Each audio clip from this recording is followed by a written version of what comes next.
India is speeding up infrastructure development along the line of actual control, both in the northeast and in Ladakh. With us is General VK Singh, Minister for Surface Transport and, of course, former Chief of Army Staff. General, welcome on India Today. You, being an army officer, understand the importance of strategic roads. Is that why, with you now in the Surface Transport Ministry, Road Transport Ministry, is this infrastructure development being speeded up?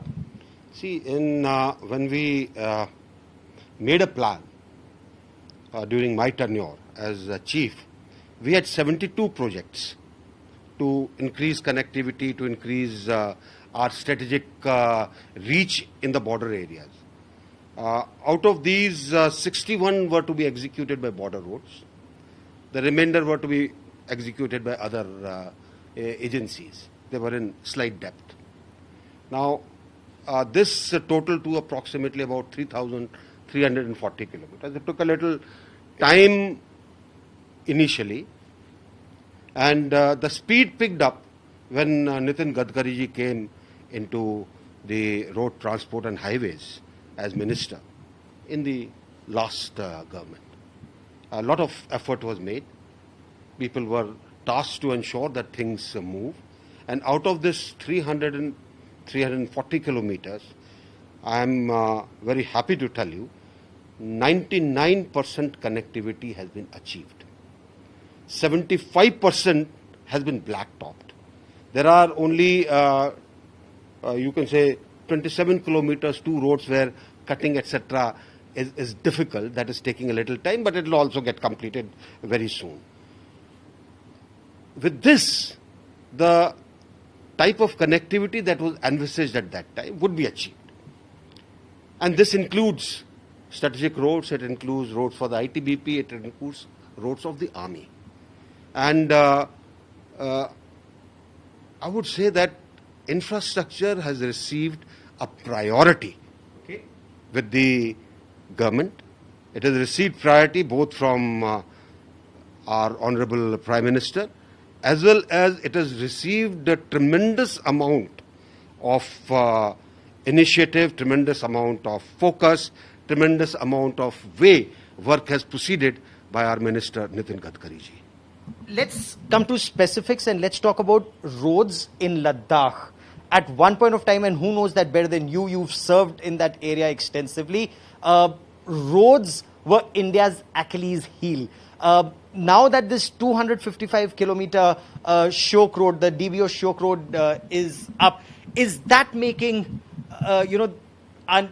is that making China uncomfortable? No, I don't think so. The road has been in the making for quite some time. It goes all along the river and then takes a turn and goes towards DBO. Earlier there was a thought that we should go over the Remo group of glaciers, but that is a more difficult task because glacier keeps moving. You can't make a road over a glacier. How do you tunnel through the glacier? These are very technical issues. So the road perforce has taken a longer route. I don't think that is the issue at all. I think what is being tried out by China is posturing, and posturing to divert attention. See, China today has got notoriety because of COVID, because of Corona, because of Wuhan. Everybody seems to be blaming China, despite whatever they are saying. So my feeling is they would like to divert attention. They would also like to divert attention from South China Sea. They would like to divert attention from all the trade problems that they are having. So what better thing can be done than to bring up a nationalistic issue? Oh, our borders are unsafe. Oh, India is encroaching into our territory. We are not. We are not. We are not. And this is not going to affect our road construction in that area or anywhere? No. It is not going to affect road construction. It is not going to affect the way we are deployed. It is not going to affect anything at all. And all those who are trying to fall into the trap of Chinese PR, like what they did in Doklam, and you had all those, naysayers and people who would say anything that they wanted to. My advice is, let's keep cool. Let's see the situation. I think our leadership at this point of time is capable, is focused, understands what the things are, and is recognized in the world. Oh, absolutely. And that's a very big statement that you're making, General. You're former Chief of the Army Staff. You know the lay of the land better than perhaps most people. But what you're significantly saying is, one, our activities will continue, and two, our armed forces and the political leadership, they're deployed, they're on top of the situation. And Gaurav, one thing I would like to say, I saw some articles which were floating around, and there's one particular person who was in Siachen Track 2, and they almost, talked to Pakistanis to give away Siachen. These are the type of people who are writing. They've got no clue. They don't know where is Murgo, they don't know where is DBO, they don't know where Chishul is or Fukche is or Demchok is. But they will write as if, that they have been living there for 100 years. So let's not fall into this trap. I think the government is tackling it very well. There is no requirement to raise passions.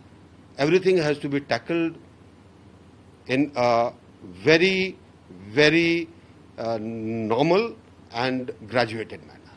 So the build-up that we read about is, in your appreciation, diversionary tactics due to COVID-19 pressure on China? See, you take China's history. Every time there's a pressure on it for something, whether it was a lot of people dying because of them giving too much of grains away to some other countries, or it was internal issues, or it was culture. They've always tried to do something by which they divert attention. And my personal feeling is that this is what is exactly happening. We need to keep watch. We need to be vigilant, but we need not panic at all. And there is no reason to panic that, when we hear of their troop strength, our troop strength should match. I would not bother. I think we have a very confident leadership. We have got a very confident apparatus. And I have full faith in our armed forces that they will withstand anything that is thrown at them. As a Minister for Surface Transport and as former Chief of the Army Staff, the General is well aware of the lay of the land and ground realities and insists that China perhaps is using this as diversionary tactics, and there is no reason for India to panic. With cameraman Kripal Singh in Delhi, Gaurav Sawant for India Today.